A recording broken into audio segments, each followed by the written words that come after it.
José Luiz Oreiro, Paulo Clias, muito bem-vindos, os dois, tudo bem? Bom dia, Mauro, bom dia, Paulo, bom dia a todas e todos que nos assistem.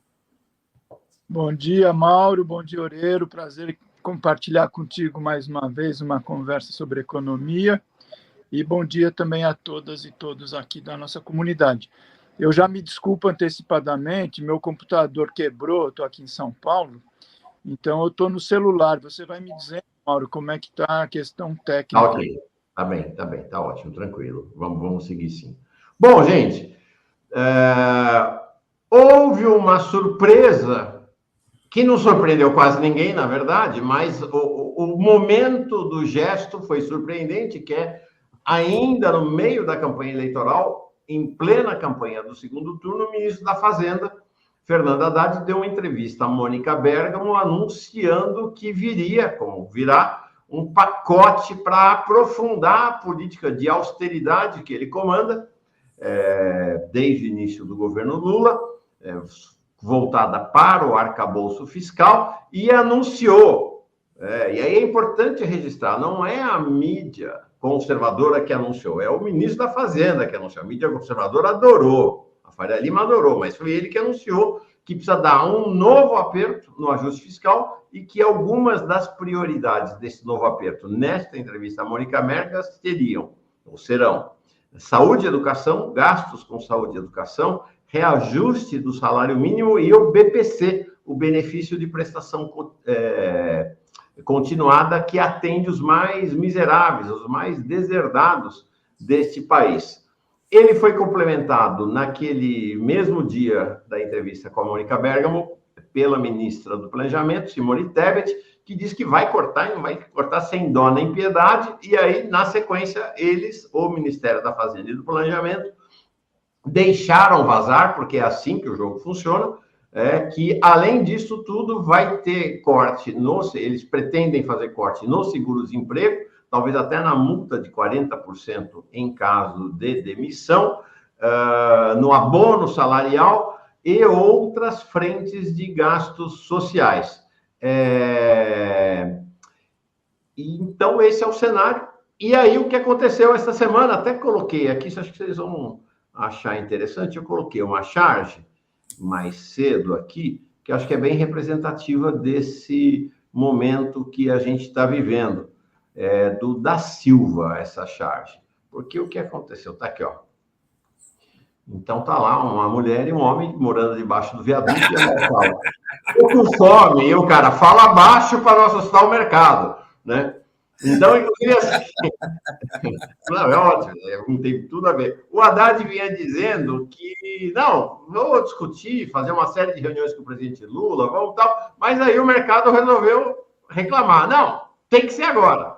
Né? E sobe dólar, cai bolsa tal, e aí o Haddad ia se para fechar o pacote ainda essa semana, no começo da semana que vem. Então, eu queria, para começar, a escutá-los. Primeiro, você, Oreiro, depois o Clias, sobre isso, né? Que pacote é este? Que intenção é esta do governo? Bom, Mauro, eu acho que o Haddad encontrou o plano Guedes na sua gaveta lá no Ministério da Fazenda. Tá? Eu te digo isso porque eu não sei se é de conhecimento público, mas eu participei da equipe de transição do governo. Tá? Não sabia. Eu participei, né? No caso, na equipe do planejamento. Tá? E eu recebi os documentos que eram as sugestões da equipe que estava saindo para a equipe que está entrando, ou que estava entrando. Né? E nessas sugestões, né, estava uma série de coisas sobre controlar o ritmo de crescimento das despesas obrigatórias, né, com uma série de pacotes de maldades. Alguns desses pacotes de maldades são esses que estão sendo anunciados agora. Tá? Eles ainda não chegaram assim, ao cúmulo do absurdo que estava naquela lista de recomendações, que seria a desindexação dos benefícios previdenciários da inflação, né? Que estava lá no documento que eu vi, sugestão da equipe que estava saindo, tá? Mas, assim, essa coisa por exemplo, de mexer com BPC, né, de não dar aumento real para o salário mínimo, isso estava tudo lá. Tá? Então, essa é a primeira observação. Tá? Segunda observação que eu queria fazer, né, na verdade, eu publiquei um artigo recente no Congresso em Foco, né, intitulado Por Quem os Juros Dobram, é que a natureza do desequilíbrio fiscal brasileiro é financeira, né? É relacionada com a conta de juros. Então é o seguinte, se de fato o governo ou o mercado, seja lá quem seja, né, esse mercado, está preocupado com o aumento da relação dívida pública com proporção do PIB, que eu concordo que não pode aumentar para sempre, tá? Quer dizer, você tem que, em algum momento, estabilizar e reduzir, né? Não precisa ser no curto prazo, enfim, você pode ter um horizonte longo de planejamento, né? Mas o que você tem que olhar qual é a maior fonte de déficit. E a maior fonte de déficit é o pagamento de juros da dívida pública, que, no acumulado em 12 meses, até agosto de 2024, representou 855 bilhões de reais, ou 7,5% do PIB. Tá? Então, olha que coisa curiosa. Quando você tem um gasto de 855 bilhões de reais com pagamento de juros, você quer economizar alguns trocados, por exemplo, nessa proposta horrorosa de, na verdade, usar a multa do FGTS para abater as parcelas de seguro-desemprego que o trabalhador teria direito caso seja demitido sem justa causa. Tá? Quer dizer, quanto que pode dar isso? Eu não fiz as contas, mas vamos lá, que dê 10 bilhões. Que dê 10 bilhões. O que são 10 bilhões comparados com 855? Não faz nenhum sentido isso. Enquanto a questão dos juros não for colocada no centro do ajuste fiscal brasileiro, nós, primeiro, sempre vamos enxugar gelo, sempre vai ter um ajuste fiscal para fazer. Né? Como a gente ouve essa história há mais de 20 anos. Isso não é de agora. Há mais de 20 anos estamos escutando exatamente a mesma história. E, além disso, vai chegar num ponto, como parece que está chegando, em que, para você minimamente garantir a sustentabilidade da dívida pública, você tem que fazer ajuste em cima dos mais pobres, tá? Dos trabalhadores. Isso não faz nenhum sentido. Isso vai, inclusive, contra a promessa de campanha do presidente Lula, né? que o próprio Fernando Haddad repetiu várias vezes, que consiste em colocar o pobre no orçamento e o rico no imposto de renda. Bom, até agora, colocar o rico no imposto de renda, não houve nenhuma medida concreta. Tá? Só discurso, vai lá no G20, aí o Haddad tira foto com o Papa Francisco, dizendo que tem que fazer um imposto mundial, blá, blá, blá, blá, blá, blá, mas de concreto mesmo, de medida no Congresso Nacional, nenhuma. Tá? O pobre no orçamento, bom, você desempregado é o quê? Virou milionário no Brasil? Então, BPC é o quê? Renda de milionário? Faça-me o favor, assim, é de uma cretinice inacreditável. Enfim, são as minhas primeiras considerações. E importante, Oreiro, registrar que esta semana o governo teve uma oportunidade de colocar os ricos no imposto de renda. O PSOL apresentou uma emenda no processo de regulamentação da reforma tributária. Eles chamam reforma tributária, eu acho que aquilo é mais uma modernização tributária do que reforma, porque não mexeu com as cargas tributárias sobre as diversas classes do país. E aí o PSOL colocou lá de implementar o imposto sobre grandes fortunas. De fato, a esquerda toda votou a favor. PT, PSB, PSOL, PDT e tal. Mas o governo liberou a bancada. O governo, em vez de fazer pressão sobre a base de sustentação do governo para aprovar, liberou a bancada e aí nós estamos nessa promessa, né? O Lula prometeu em 2022, o Haddad falou, 2023 não vai dar, fica para 2024, agora ele está dizendo que não vai dar em 2024, vai ficar para 2025 e estamos assim, né? E veja bem, além dessa medida, tem outras. Por exemplo, a questão de reintroduzir o imposto de renda sobre lucros e dividendos distribuídos, tá? A questão da pejotização. Nós sabemos, tá, que profissionais liberais de alta renda utilizam a PJ como uma forma de pagar menos imposto de renda. Tá? Quer dizer, essas questões tinham que ter sido discutidas. A gente já está com quase 2 anos de governo. Tá? E não são discutidas. Agora, discutido, vai fazer o quê? Vai desvincular o BPC do salário mínimo? Quer dizer, isso não faz sentido. Né? Penalizar, você trair a sua base de apoio, até do ponto de vista político, é de uma burrice inacreditável. Perfeito. Paulo Clias, chega mais para essa conversa. Bom, então, eu acho que o professor Oreiro colocou uma questão importante, né? A gente fala que o brasileiro tem memória curta, não se lembra, né, dos fatos ocorridos recentemente, e estamos aí, né? Quer dizer, provavelmente 2 anos, né, a equipe de transição, né, da qual o professor participou, começou a trabalhar depois do resultado das eleições de 2022, final de outubro, né? Nós já estamos hoje no primeiro dia de novembro. E é isso, encontraram, né, um documento que tinha sido preparado, né, na base da maldade, né, quando o Bolsonaro achava que ia, né, conseguir se reeleger. Tudo bem que foi no fio da navalha, mas felizmente nós conseguimos fazer com que houvesse essa mudança, né, que Lula vencesse. Mas também eu acho que entrando nessa onda do professor da coisa da recuperação da memória, eu acho que é importante a gente ir um pouquinho mais para trás, né? Quer dizer, em 2016, logo depois, ou na base do processo do golpe, né, do golpeachment, como eu falo, né, o golpe do impeachment da presidente Dilma, e você teve, então, o então vice-presidente Michel Temer, com todo o apoio, né, das elites, do sistema financeiro, etc., traz, né, o Henrique Meirelles para ser o seu ministro da Fazenda, etc., naquele momento, o partido deles, o MDB, né, quer dizer, rompe com toda a sua tradição da época da resistência à ditadura, etc., e apresenta um documento chamado A Ponte para o Futuro. Né? Eu me lembro, na época, eu escrevi um artigo que era A Pinguela para o Passado. Né?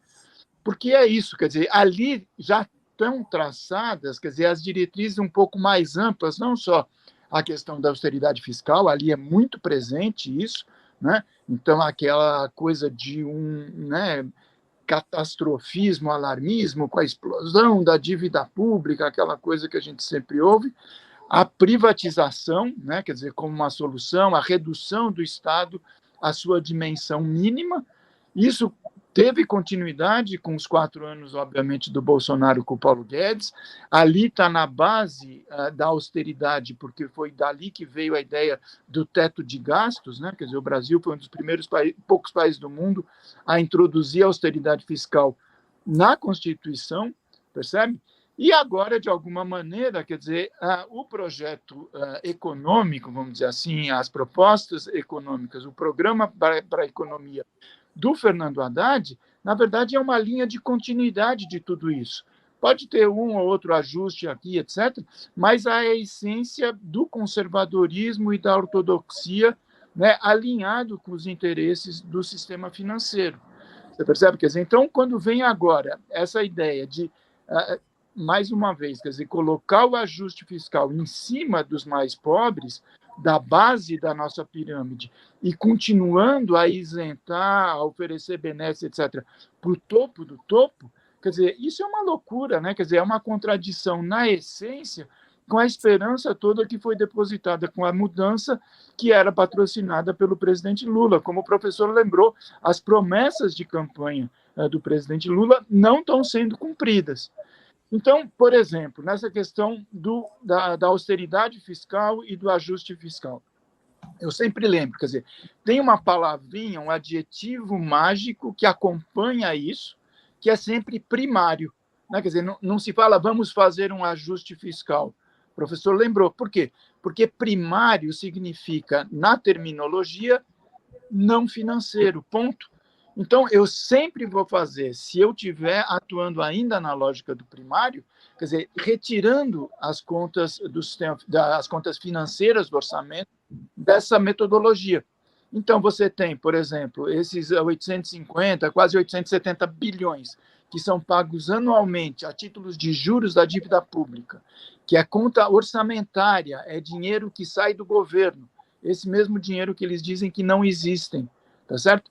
E isso não entra na conta. Então, quando você vai fazer o ajuste, você vai pegar saúde, educação, previdência, salário de servidores, saneamento, segurança pública, etc., e deixa de lado a conta dos juros. Isso também é um contrassenso, quer dizer, e aprofunda a ideia de que a política fiscal é regressiva, no sentido que ela penaliza os setores da base da nossa pirâmide da desigualdade e não só ela é passiva, mas ela beneficia os setores do topo. Desculpa, Mauro. Não, tá ótimo, perfeito. Eu queria... Estou aprendendo aqui com ambos. Oreiro, essa temática dos juros, você fez o artigo, mostrei aqui, né, teu artigo no Congresso em Foco, passei o link, inclusive, para o artigo aqui. Você tem tematizado muito em relação a esse tema dos juros. Explica para nós um pouco como é que funciona esse mecanismo de formação da opinião sobre os juros entre o Banco Central, o chamado mercado, a Faria Lima. Eu sempre digo aqui, nesse negócio dos juros é um tema dos bilionários, milionários, muito ricos e ricos, que é quem ganham. 9h21 da manhã, gente. Eu quero dizer para vocês o seguinte, que eles estão começando a acordar agora. Essa turma toda está começando a acordar agora, porque eles estavam dormindo. Enquanto eles estavam dormindo, eles estavam ganhando dinheiro. Eles ganham dinheiro dormindo, eles ganham dinheiro a qualquer momento. Estão indo para o clube agora, né? Estão indo para o barbeiro.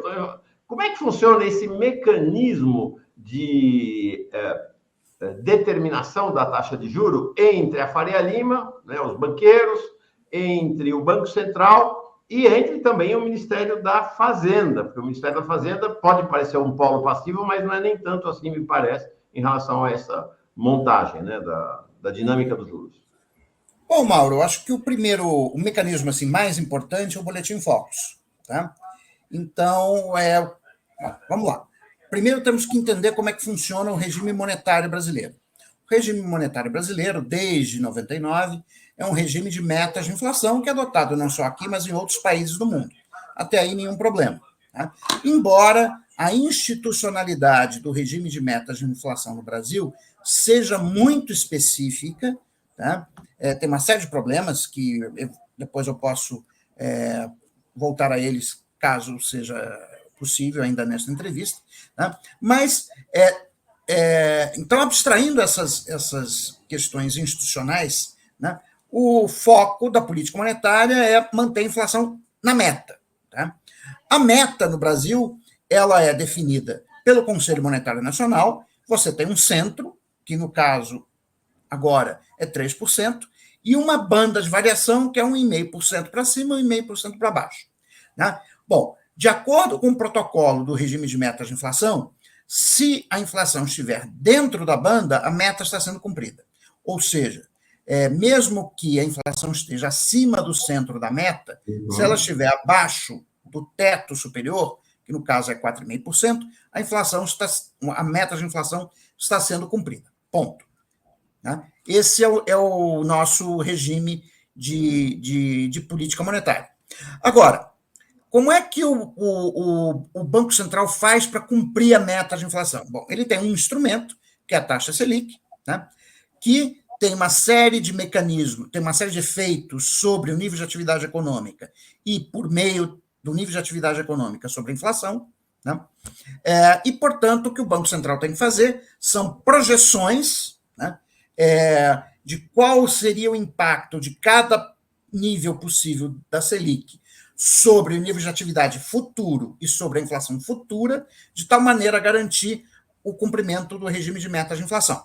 Bom, para fazer essas projeções, o Banco Central conta com suas próprias informações e conta com as informações do mercado, que é por intermédio do Boletim Focus. Tá? Bom, no Boletim Focus, o que acontece? O Banco Central consulta diversas instituições financeiras sobre quais são as suas expectativas de inflação. É aí que começa o problema. Tá? Por quê? Essa é uma consulta meia que informal, ou seja, o Banco Central só solicita às instituições financeiras quais são as suas projeções de inflação para 2024, para 2025, enfim. Mas o Banco Central não pede, por exemplo, que as instituições financeiras divulguem os modelos nos quais elas se baseiam para fazer suas previsões. Na verdade, não tem modelo nenhum. Tá? Aquilo ali é chutômetro, achismo. Tá? Puro e simples achismo. Tá? Bom, aí com base nessas expectativas de inflação, junto com outras informações, o Banco Central vai alimentar o seu modelo, né, de previsão de inflação futura, tá? Que é o modelo Samba, né? E aí, enfim, essas projeções elas servem de base para o colegiado do Conselho de Política Monetária, que são 9 membros, quer dizer, existe, como eu tenho mencionado em intervenções recentes, existe um elemento de julgamento humano, tá, no processo de deliberação da Selic, tá? Mas as expectativas do mercado, elas, por intermédio do Boletim Focus, elas acabam influenciando o processo de Selic. Então, eu tenho esse mecanismo, o de ida. Agora, tem também o de volta. Tá? Quer dizer, o de volta são as declarações que o Roberto Campos Neto faz para a imprensa. Então, são declarações do tipo, como ele fez várias vezes esse ano, se não houver um ajuste fiscal, então o Banco Central vai ter que ser mais duro na manutenção da inflação, e isso significa uma elevação de juros futuros. Aí o que acontece? O mercado escuta essa informação e como é que ele processa? Bom, se o Campos Neto está dizendo que se não tiver ajuste fiscal, os juros futuros vai subir, então isso significa que ele está esperando uma inflação mais alta. Então, isso acaba realimentando as próprias previsões do Boletim Focus e tem efeito sobre a curva de juros, né? Sobre os juros futuros. Porque o que acontece?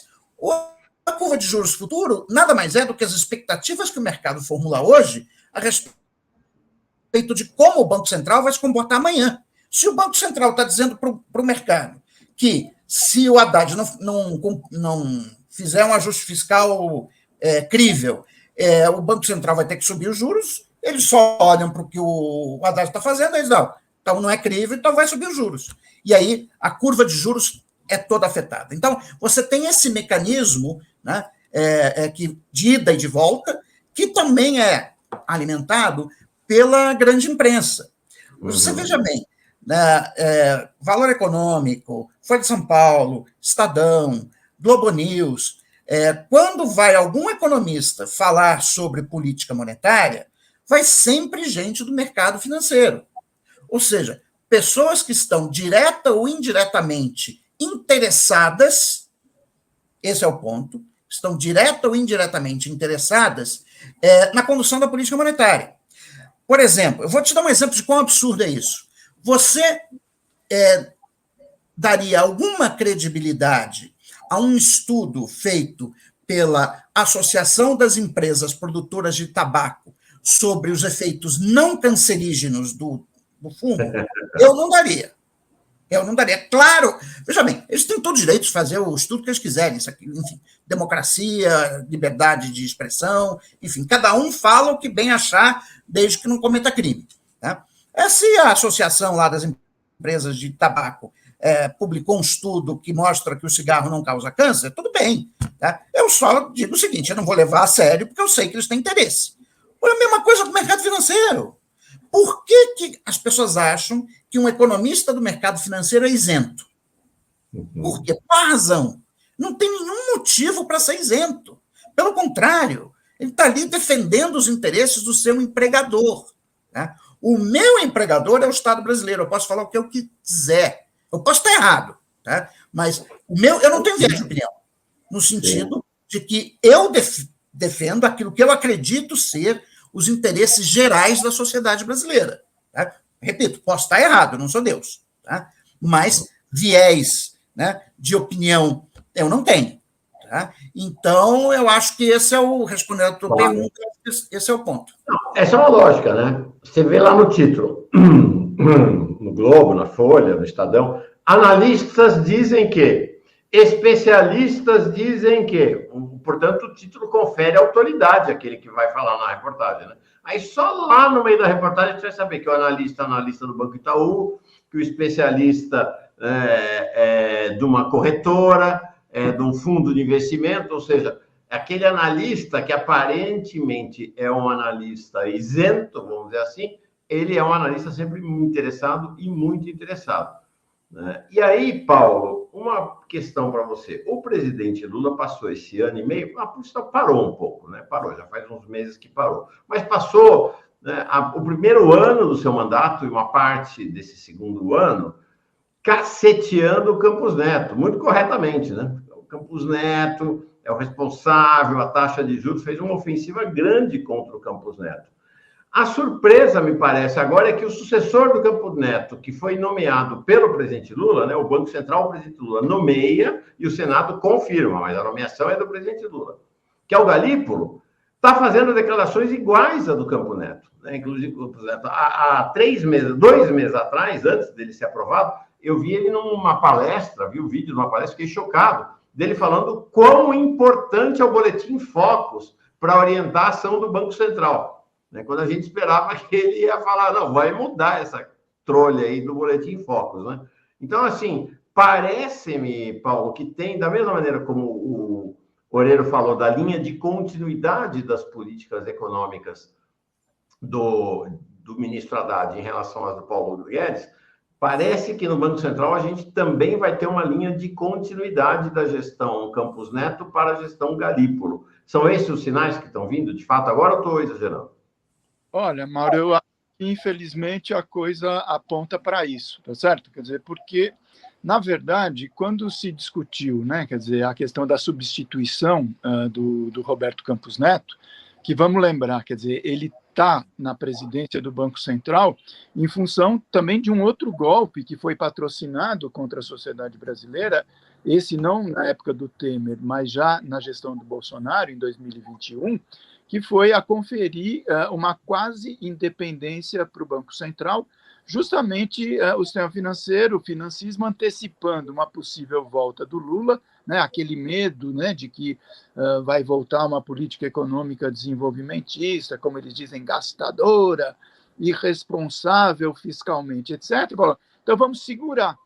E eles aprovaram uma lei complementar, que é uma excrescência, quer dizer, conferindo aos diretores do Banco Central um mandato que eles não têm legitimidade para receber da sociedade.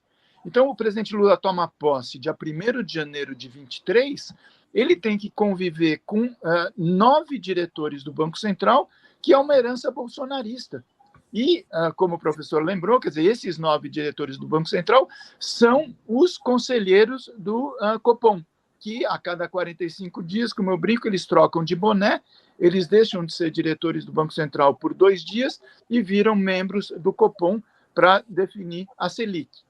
Então, vamos dizer, quer dizer, o presidente Lula batendo no Roberto Campos Neto tem um problema político, etc., porque a gente sabia que, do ponto de vista da essência, nada mudava, porque a Selic continuou nas alturas durante muito tempo, e agora, com essa mudança do Galípolo, quer dizer, que é um cara de confiança do Haddad, ele era até anteontem, né? Quer dizer, o secretário executivo do Ministério da Fazenda, era o segundo homem, né, daquele importante ministério da área econômica, e nas questões essenciais da política monetária, nas questões essenciais da conduta, do comportamento do Banco Central, nada foi falado.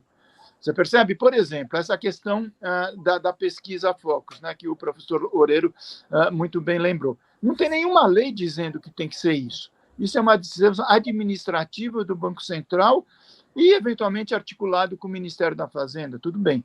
O que acontece? As pessoas leem os jornais e dizem, não, o mercado decidiu, o mercado resolveu, o mercado propõe, o mercado pressiona. Quem são essas pessoas que decidem pela pesquisa Focus, que são ouvidas pelo Banco Central. Eu lembro que você abriu agora há pouco tempo aí a página do Banco Central. Quem quiser vai lá, olha, você tem quem são? São 170 instituições e empresas. 170, gente, quer dizer, para um país que tem milhões de empresas produtivas...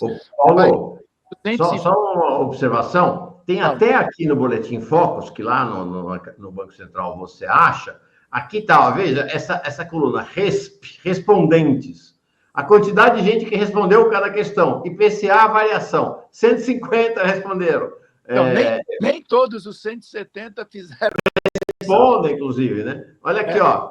O câmbio, 122 responderam. Então, é isso. Esse grupinho ali de jovens, brancos, alguns não tão jovens, mas todos ricos, a maioria deles milionários, é que estão dizendo para onde vai a inflação, a taxa de juros, o PIB, e assim vai. Né? Isso, e você abre essa lista está pública, né? É transparente desse ponto de vista. Então tá, Banco Itaú, Banco Citibank, Banco Bradesco, Banco Safra, Banco Votorantim, a Barclays, o Citibank, todos os bancos do sistema financeiro, algumas empresas que eles chamam de asset management, né? Quer dizer, são empresas que operam no interior do financeiro. Agora, pergunta, o professor Oreiro foi chamado alguma vez para fazer, né, dar a opinião dele? Os economistas que assessoram as entidades do movimento sindical, por exemplo, o DIEESE, etc., as entidades ligadas à CUT, à Central dos Trabalhadores do Brasil, à Força Sindical, os professores e pesquisadores dos centros universitários, né, além da UNB do professor, a Unicamp, a UFRJ, ninguém. Quer dizer, é eles falando para eles mesmos e utilizando os meios de comunicação, que são, né, os grandes meios de comunicação, são porta-vozes desses interesses, tentando criar um ambiente na sociedade, dizendo, olha, o mercado decidiu que tem que aumentar os juros na próxima reunião do Copom. E aí, os membros do Copom, que são os diretores do Banco Central, vão para a reunião, obviamente, cada um pode ter as suas informações, mas institucionalmente eles recebem os resultados da pesquisa Focus, desses 170, que são os amigos que conversam entre si.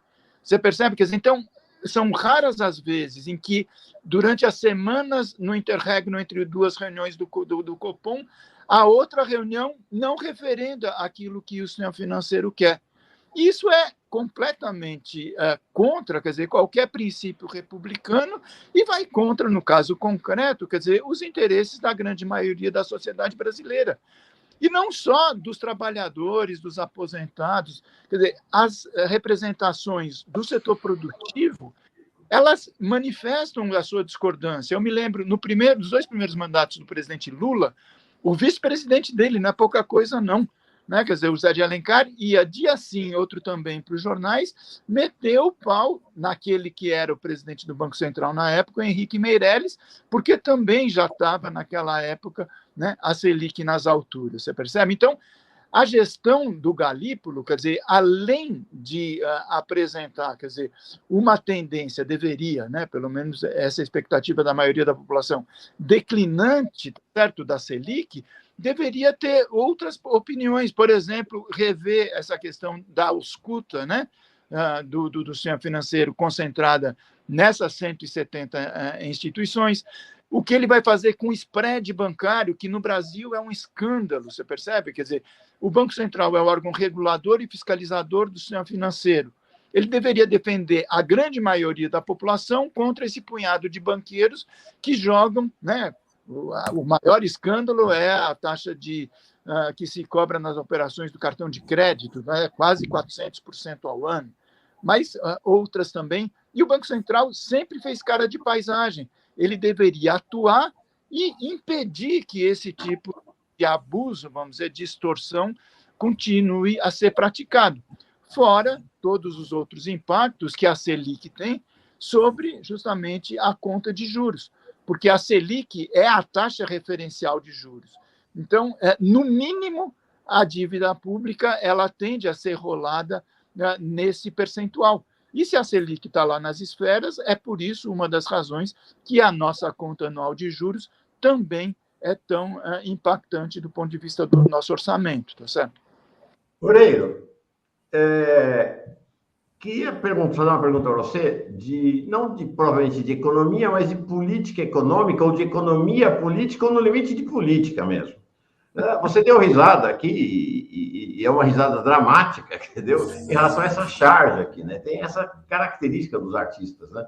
Eles conseguem registrar e antecipar a realidade que desvenda para nós a realidade, né? Estou com fome, fala abaixo para não assustar o mercado. A conduta da equipe econômica do governo tem sido uma conduta pautada por uma visão de que existiria uma correlação de forças em que a força do mercado financeiro é tamanha que qualquer coisa que o mercado financeiro quiser, o governo precisa realizar. Então, o Haddad vai lá para Nova York, na reunião com a FMI, já não está mais de pires na mão, porque os governos do PT constituíram uma boa reserva, mas a FMI chega numa das sessões e fala: Haddad, essa dívida pública está crescendo, precisa aprofundar o arcabouço. Ele sai e fala: não sei se eles estão certos dos dados, mas nós vamos aprofundar o arcabouço. Né? Aí chega aqui, anuncia que vai fazer o pacote. Aí o mercado fala, o mercado começa a subir as ações e descer o dólar, porque estava na expectativa que ainda, até o final da semana, saiu o pacote. Aí o Haddad vai lá e fala, não é que ele disse que não vai fazer, ele fala, nós vamos conversar um pouco mais. Aí toca o mercado, derrubar. E o governo fala, não, pelo amor de Deus, vamos antecipar esse negócio.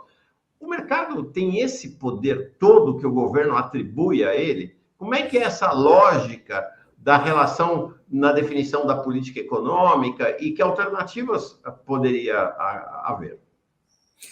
Bom, Mauro, ao longo dos últimos 20 anos, o governo veio perdendo graus de liberdade na condução da política econômica, principalmente da política monetária. Quer dizer, o Paulo lembrou bem da autonomia do Banco Central, que foi conferida durante o governo Bolsonaro, coisa que não existia, tá? Lembrando que quem demitiu, o único presidente assim, desde o impeachment do Collor, né, que demitiu um presidente do Banco Central à revelia, foi o Fernando Henrique Cardoso, que demitiu o Gustavo Franco. Tá? Então, assim, eu estou falando do Fernando Henrique Cardoso, que usou a sua prerrogativa, e fez bem, tá?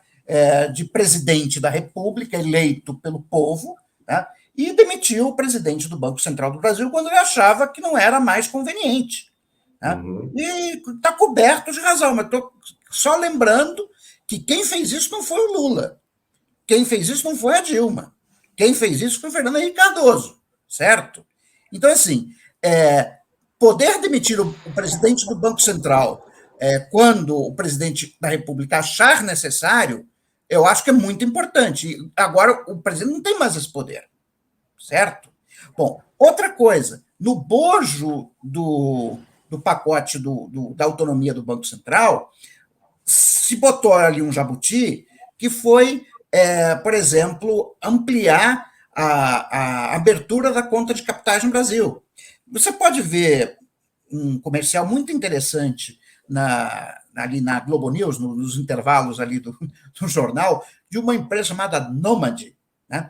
Que permite que residentes no Brasil façam aplicações em renda fixa nos Estados Unidos. Isso antes não era possível, Mauro, tá?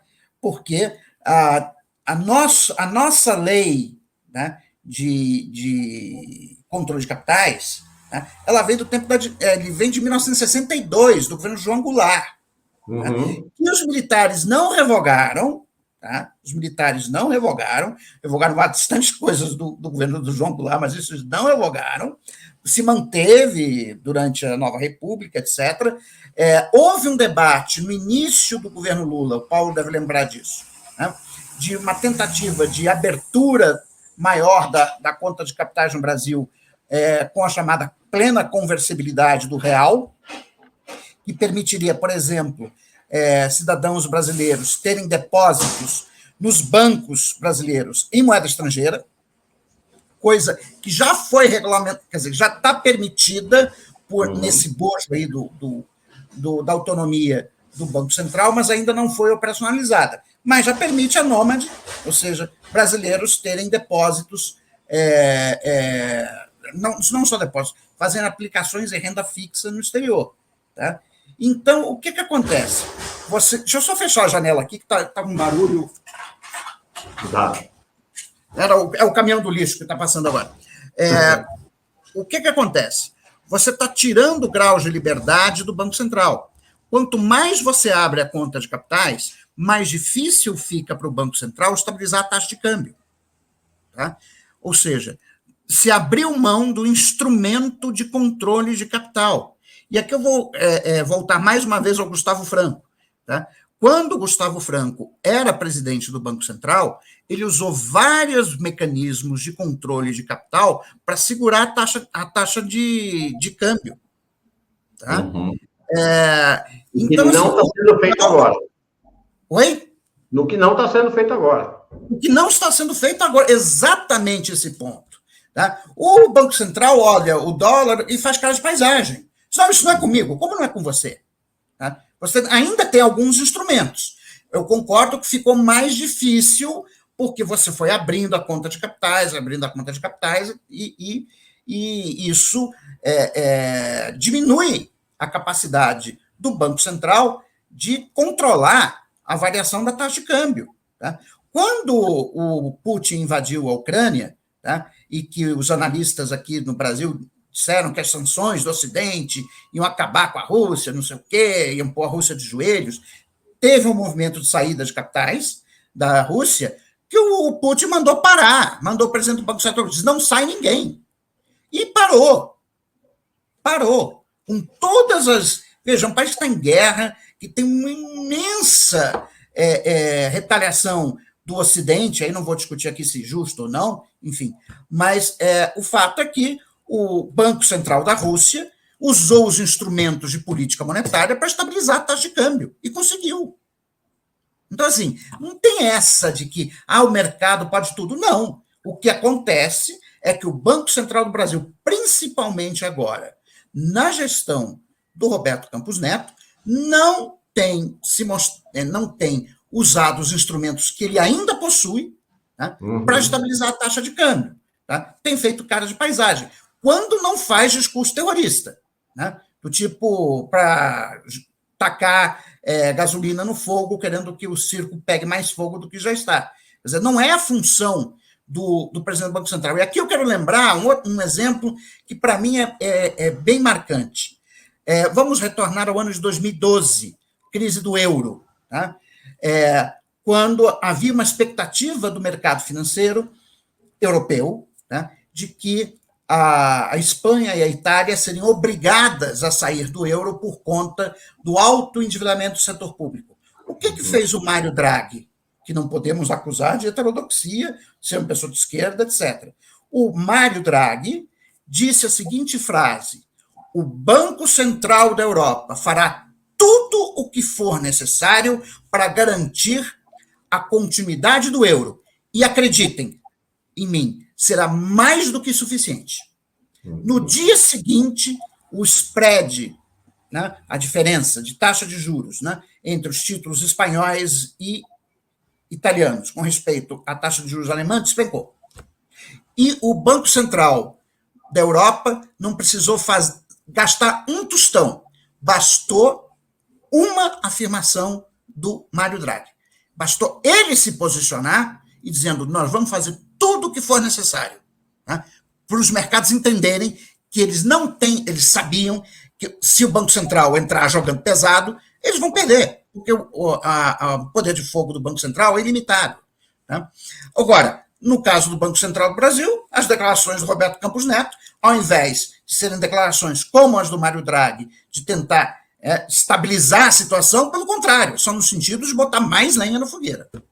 Perfeito. Paulo, uma penúltima questão, depois quero uma rodada final com vocês, que é a seguinte: por que é que o ministro da Fazenda tem prioridade absoluta para frequentar o ambiente do mercado financeiro? Eu, sinceramente, tenho dificuldade de entender. né? Então, o ministro Haddad... Olha aqui, gente, vamos fazer um exercício junto. Entrei no YouTube do BTG Pactual. Tá? E aí digitei lá no YouTube do BTG Pactual a palavra Haddad. Deixa eu aumentar aqui para ver. Aí, olha aqui. Haddad, Haddad, Haddad, Haddad, Haddad, Haddad, Haddad. Aí tem lá uma pesquisa. Haddad com Mansueto Almeida, que foi do governo Bolsonaro, né? Haddad, depois pesquisa, pesquisa, pesquisa, e aí vai. Tá? Ou seja, o ministro da Fazenda, ele vai lá nos eventos, ele não vem aqui nunca na Fórum, mas ele está uma vez a cada 6 meses, eu fiz essa pesquisa, lá no BTG Pactual, gravando o programa no YouTube deles. E faz o mesmo no Itaú, e faz o mesmo no Bradesco, e faz o mesmo no Santander. Ele tem uma preferência pelo BTG, é importante que se diga, né? Tem uma relação especial ali com o André Esteves, que é um propagandista, vamos dizer assim, do ministro Haddad no setor financeiro. Aí o ministro Haddad montou aquela reunião do presidente Lula com os banqueiros, aquilo lá foi montado pelo presidente Haddad, pelo ministro Haddad, né? Quem sabe, ele está de olho. Tá de olho. Foi montada aquela reunião, combinado, inclusive, porque eu mostrei aqui, na véspera da reunião, lá um assessor do Ministério da Fazenda disse: os banqueiros irão elogiar. Acho que caiu o Mauro. Pronto, voltei. Voltou. Então, né, como eu estava dizendo, não sei se interrompeu, na véspera da reunião, uma fonte lá do Ministério da Fazenda, os banqueiros irão elogiar o Haddad e a gestão dele. No dia seguinte, de fato, eles se derreteram em elogios ao Haddad. Eu não consigo entender, Paulo Cleves, num governo progressista, por que essa fixação nos bancos?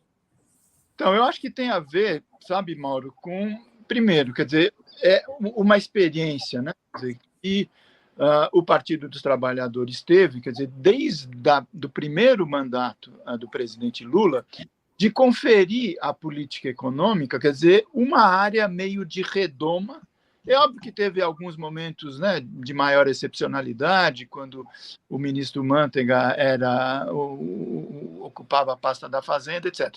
Mas, na essência, quer dizer, você tem uma visão de que a política econômica é uma coisa técnica, a política econômica tem que ser generosa e cautelosa para não, entre aspas, assustar o mercado financeiro. E veja que não é só a questão do capital de uma maneira geral, quer dizer, é basicamente do financismo, do sistema financeiro.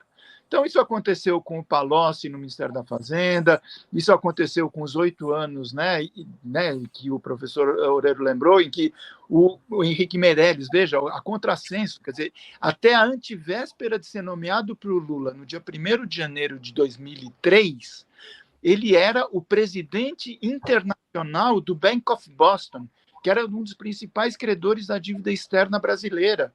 Ele tinha sido eleito deputado federal pelo estado de Goiás, porque ele tinha se aposentado, né, da sua trajetória de sucesso no sistema financeiro internacional, voltado para o Brasil, e, de repente, ele abre mão de tudo isso para ser presidente do Banco Central, né, inatacável e imexível, como dizia, né, um outro ministro há algumas décadas atrás.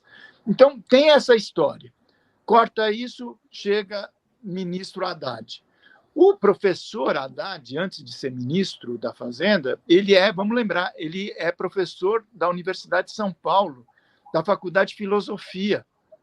Ele abriu mão dessa posição, quer dizer, e simbolicamente isso é muito importante, eu só quero lembrar isso, nem é nenhum julgamento moral, mas ele trocou a Faculdade de Filosofia da USP para ser professor do INSPER, aqui em São Paulo. Para quem não conhece, o INSPER é a principal instituição de formação de quadros, vamos dizer, de economistas, financistas, etc., ligado ao sistema financeiro. É uma universidade privada, mas umbilicalmente ligada ao sistema financeiro. Eu, por acaso, aqui em São Paulo, voto, né, nas dependências do INSPER. Eu tive que ir no primeiro e no segundo turno lá, é uma loucura. né? Quer dizer, é banco para tudo quanto é lado, patrocinando salas, patrocinando eventos, etc. Então, essa foi uma primeira iniciativa do presidente, do ministro Haddad, isso na época do Temer e do Bolsonaro, né? Quando o PT foi retirado do poder. Quando ele volta, né, e passa a ser cotado para ser o ministro da Fazenda, ele reforça essa história do bom mocismo. Quer dizer, eu tenho que me apresentar, segundo a lógica dele, né, para o sistema financeiro como alguém confiável, então eu vou fazer o trabalho sujo de uma forma completa. Você percebe? Quer dizer, isso é o pior exemplo que você pode dar para quem você está querendo agradar, porque isso é sabugice, isso é se render de joelhos, você percebe? Você pode até atender a interesses aqui e ali, mas manter a sua dignidade, entende? Inclusive, em alguns momentos, se contrapor a isso. Mas não. Quem está fazendo esse papel, em alguns momentos, de se contrapor, é o presidente Lula. Vamos lembrar, começo do governo 2023, tinha que definir a política do salário mínimo. O Haddad defendeu, junto ao Lula, que nem a ideia dos ganhos de crescimento do PIB fosse incorporado, só a reposição inflacionária. E o Lula falou, não, vamos fazer. E era uma briga de R$18, gente, era um absurdo. 1.302 queria o Haddad, aí o Lula falou, não, 1.320, porque tem que ter um pouquinho de ganho. Você percebe? Mais à frente, elaboração da PEC da transição, a mesma coisa. Não vamos revogar o teto de gastos, como era a promessa da campanha, a exigência da maioria da sociedade, porque o mercado vai se assustar.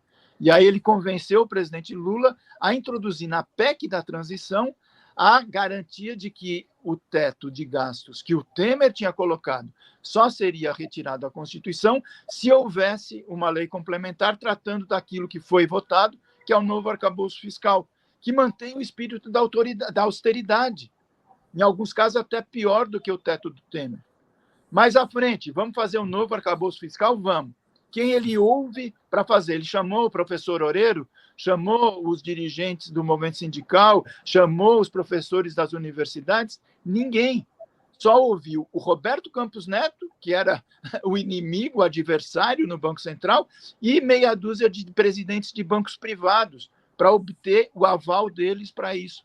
Não precisava.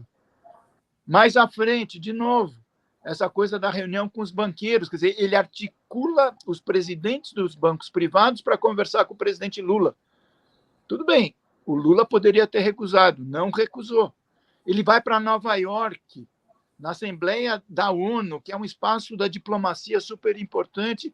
O presidente Lula, além de abrir a ONU, recebe as principais agências de rating, como a gente chama, as empresas que dão as notas para os títulos das dívidas dos estados, dos países, das empresas. Não faz sentido um presidente de uma nação receber em privado, fora da agenda, esse pessoal. Então, para mim, quer dizer, está muito claro, quer dizer, a trajetória do Fernando Haddad ao longo dos últimos anos tem sido a de aproximação pessoal, desde isso que você mostra aí nos eventos, etc., é a prioridade absoluta dele. Por quê? Porque ele está apostando, né, que provavelmente nos próximos anos, né, quer dizer, se houver espaço, eventualmente, para a sucessão do presidente Lula, etc., ele seja alguém ungido pelo presidente e pelo próprio Partido dos Trabalhadores, mas também muito bem aceito pelas elites do financismo. E, aparentemente, está tendo sucesso, porque todo mundo critica, né, eu digo todo mundo, esse pessoal da área do sistema financeiro, critica o Lula, né, mas preserva o Haddad e diz, não, esse rapaz está fazendo um bom trabalho, né, mas eu acho que, na verdade, é uma grande ilusão, porque não sei até que ponto os caras vão assinar um cheque em branco, né, para uma figura que, por mais servilista que esteja se demonstrando, quer dizer, tem um histórico que não é da plena e absoluta confiança, tá certo?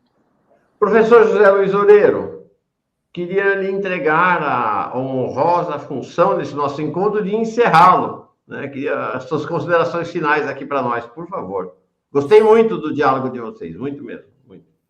Bom, Mauro, Paulo, bom, primeiro, obrigado pelo convite de estar aqui na TV Fórum. Toda vez que vocês precisarem, pode me convidar, que eu aceito o convite. Tá? Inclusive, esse horário, sexta-feira, é um bom horário para mim. Tá? Ótimo. Um bom dia da semana, inclusive, né? Que eu já terminei minhas aulas, etc. Bom, assim, a gente está com um problema sério, né, na condução da política econômica deste país, né? E assim, quando o Paulo estava falando sobre o Haddad se render de joelhos, né? Quando o Galípolo foi escolhido, né, pelo presidente Lula para ser presidente do Banco Central do Brasil, o próximo presidente, né, e ele foi lá na sabatina do Senado Federal, né, recebeu elogios da Damares e et caetera, né? Eu fiz o seguinte comentário, parafraseando Sir Winston Churchill. Né?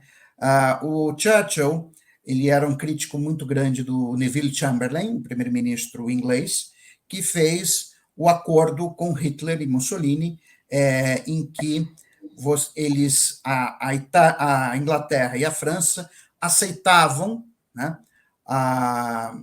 que a Alemanha pegasse uma parte da Tchecoslováquia, no caso, era a região dos Sudetos, em troca daquilo que o Neville Chamberlain chamava de a paz em nosso tempo. Bom, o Churchill disse que aquilo não, na verdade, não ia ter paz nenhuma, como não teve. Hitler depois invadiu a Polônia, mas o Churchill, que era um grande frasista, disse o seguinte a respeito de Chamberlain: entre a paz e a honra, ele escolheu a honra, terá a guerra com desonra. Pois exatamente isso foi o que eu disse a respeito do Galípolo, porque muita gente da esquerda, certamente vocês devem ter ouvido isso, ficava justificando, não, mas é uma estratégia do Galípolo, que depois ele vai mudar, vai ser... Eu simplesmente me voltava para essas pessoas e diziam, e vocês acham que o lado de lá também não pensou nisso, não? Uma parte da esquerda que acha que os banqueiros são os bobinhos, né? Que eles são exato. Não, que nós somos os iluminados, entendeu? Os outros são os idiotas, e que a gente está fazendo aqui uma estratégia muito bem bolada de que depois nós vamos mostrar qual é a nossa cara. Isso não vai rolar. O que aconteceu naquela sabatina foi o seguinte: o Galípolo ajoelhou no milho e professou a nova fé. E o seguinte, vocês devem saber, no dito popular, que o pior crente é o recém-convertido. Tá? Esse precisa, a todo momento, provar que aderiu à nova fé. Coisa que, às vezes, alguma pessoa que já professa a fé há mais tempo diz, esse cara aí, pô, eu não faço isso, não. Né? Então, eu mesmo já falei para algumas pessoas, né, de que teria sido, bom, se é para continuar a política monetária do jeito que está, o Galípolo foi uma escolha ruim. Tá? Era melhor ter escolhido uma pessoa mais velha, mais sênior, tá? Que tivesse um bom trânsito com o sistema financeiro, que ele não ia precisar provar nada para ninguém. Então, ele poderia ser mais pragmático em certas situações, que levaria, por exemplo, talvez até mesmo a interrupção do ciclo de aumento da Selic. Tá? Agora, quais são os graus de liberdade que o Galípolo vai ter para fazer isso? Nenhum. Assim, se ele se desviar 1 milímetro lá do novo credo que ele professou lá na sabatina, o mercado vai em cima dele. Aí a gente vai ter o dólar parando, não sei o quê, tal. Então, assim, isso é muito ruim. Né? Quer dizer, se é para perder, que se perca com honra, né? Mas não com desonra. Né? E isso eu estou vendo uma subserviência, como bem notou o Paulo, né, da política econômica com respeito aos interesses do mercado financeiro. Veja, eu, do ponto de vista político, eu entendo que a gente ganhou quase ali no fio da navalha, tá? 1,8% dos votos. Isso realmente limita as opções, né, de política do governo. O governo muitas vezes vai ter que fazer compromissos. Eu entendo essa lógica. Eu até entendia a lógica de você pôr alguma coisa no lugar do teto de gastos. Agora, assim que o teto de gastos foi anunciado, eu coloquei no meu blog, tá? E depois foi publicado na revista NECAT, que é o Núcleo de Estudos de Economia Catarinense, lá da Federal de Santa Catarina. Eu fiz uma análise do arcabouço fiscal e eu disse que era insustentável. Tá? Eu já tinha antecipado isso, tá? Faz mais de um ano atrás. E, de fato, se provou insustentável. Agora, para garantir a sustentabilidade do teto de gastos, a Fazenda quer mandar a conta para os trabalhadores. Tinha uma lógica, o Haddad tinha uma lógica no início do seu mandato de querer fazer um ajuste fiscal em cima das receitas tributárias. Uhum. Existe muita coisa de isenção fiscal, que é o chamado gasto tributário, que está em torno de 4% ou 5% do PIB, que se você reverter pelo menos metade, né, você gera o superávit primário que está previsto no arcabouço. Inclusive, no início do governo, até o Haddad conversava um pouco comigo por WhatsApp, depois ele deixou. Ele falava de uma cifra de 256 bilhões de reais de renúncia tributária, que se ele conseguisse pelo menos metade, ele cumpria os objetivos do arcabouço fiscal em termos de resultado primário. Bom, eu falei, se é isso, era uma informação que o ministro estava me dando. Eu achava pouco factível, porque implicava, né, de você combinar com os russos, né? Você tinha que combinar com o Congresso, etc., que ia aprovar uma série de medidas para reverter essa isenção fiscal. Mas ele estava confiante de que ia conseguir. Eu falei, vou dar o benefício da dúvida para o ministro da Fazenda. Bom, algumas coisas ele conseguiu, acho que a maioria não, mas isso foi estratégia que ele decidiu. Tá? Uhum. Agora que ele não conseguiu implementar aquela estratégia que ele falou para mim, tá? De fazer o ajuste pelo lado da receita, ele agora quer fazer pelo lado da despesa. Aí eu concordo com o Paulo. É a mesma lógica do teto de gastos, aprofundada agora, porque antes o teto de gastos era global. Agora está se discutindo, inclusive, eu vi na imprensa, você colocar um controle sobre as despesas obrigatórias. Eu não sei como é que vai fazer isso por legislação infraconstitucional. Tá? Ele já avisou que vai ser PEC. Ele vai baixar uma PEC. Deus me livre. Não, aí, assim, realmente, nessa altura do campeonato, você aprovar uma PEC, primeiro que eu acho que vai ser muito desgastante para o governo, tá? E segundo, que realmente vai ser terrível, tá? Vai ser realmente rasgar as promessas de campanha, tá? E aí lembrar que uma das causas da queda da presidente Dilma, né, foi o ajuste fiscal do Levy. Tá? Quer dizer, o Levy, em 2015, cortou 35% do investimento público, em termos reais. Tá? Então, a recessão que tinha começado no segundo semestre de 2014, que todos nós achávamos, inclusive eu, que ia ser uma recessão leve, tá? Uma queda de 1%, um pouco por cento do PIB, né? Se transformou quase numa depressão, que você teve uma queda acumulada de mais de 8% do PIB. Quer dizer, foi isso que derrubou a popularidade do presidente Dilma. E aí, é lógico, o presidente com baixa popularidade, é fácil você fazer impeachment. Tá? Claro. Quer dizer, o Lula ainda tem popularidade suficiente para segurar o impeachment. Ninguém vai... Quer dizer, não sei os malucos lá do partido Bolsonaro, que podem, de vez em quando, vai pedir impeachment. Isso vai para a gaveta do Arthur Lira, porque não tem condição de política de fazer. Tá? Agora, se você vai fazer um ajuste em cima das despesas obrigatórias por intermédio de PEC, eu acho que cometer o mesmo erro duas vezes. Aqui eu vou fazer mais outra citação, né? O Talleyrand, né, o ministro das Relações Exteriores da França, que tinha sido dos Bourbons, depois ele foi do Napoleão, depois Napoleão demitiu ele, e aí, depois da derrota de Napoleão, ele volta como ministro das Relações Exteriores de Luís XVIII, ele, se referindo aos Bourbons espanhóis que foram restaurados, né, depois da queda de Napoleão, diz o seguinte: não aprenderam nada, não esqueceram nada. Tá? Então, assim, eu acho que o PT não aprendeu nada com o que aconteceu com a Dilma. Tá? Quer dizer, fazer uma PEC traindo os compromissos de campanha é pedir para ter um segundo impeachment. Grave, dramático. Bom, encerramos com essa advertência do professor José Luiz Oreiro, com a presença sempre muito aguda do Paulo Clias, esta semana aqui no Fórum Café. Bom, Paulo Clias está aqui com a gente semana sim, semana não, às vezes toda semana. O Oreiro não vai escapar aqui da rede do Fórum Café, não. Vai passar, né, ficou meses sem vir aqui, agora será convidado periodicamente. Gostei demais dessa conversa entre vocês. Oreiro, Clias, super obrigado, bom fim de semana para ambos. Obrigado, um abraço, professor Oreiro, Mauro e toda a comunidade. Valeu. Obrigado, gente. Tenha um bom dia. Legal.